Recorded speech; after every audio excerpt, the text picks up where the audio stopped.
राज्यात उन्हाचा झटका चांगलाच वाढलाय। मागील 3 दिवस अनेक भागात उष्णतेची लाट होती। पुढील 5 दिवसांमध्ये राज्यातील काही भागात उष्णतेची लाट तर काही भागात पावसाला पोषक हवामान असल्याचा अंदाज हवामान विभागाने दिलाय। राज्यात उन्हाचा झटका असह्य होतोय। विदर्भातील सर्वच भागात तापमान 42 अंशाच्या पुढे सरकलंय। मराठवाडा आणि उत्तर महाराष्ट्रातही तापमानाचा पारा चांगलाच वाढलाय। हवामान विभागाने आज वर्धा, अमरावती, यवतमाळ, अकोला, चंद्रपूर आणि गडचिरोली जिल्ह्यात उष्णतेच्या लाटेचा इशारा देण्यात आलाय।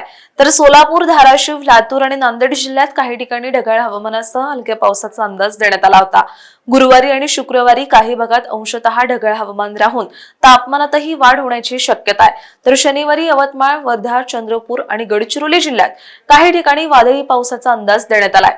रविवारीही यवतमाळ, वर्धा, चंद्रपूर आणि गडचिरोली जिल्ह्यात काही ठिकाणी मेघगर्जनेसह वादळी पावसाचा अंदाज देण्यात आलाय। राज्याच्या इतर भागात तापमान कायम राहण्याची शक्यता वर्तवण्यात आली आहे। अशाच हवामान अपडेटसाठी अॅग्रोवनला सबस्क्राइब आणि फॉलो करायला विसरू नका।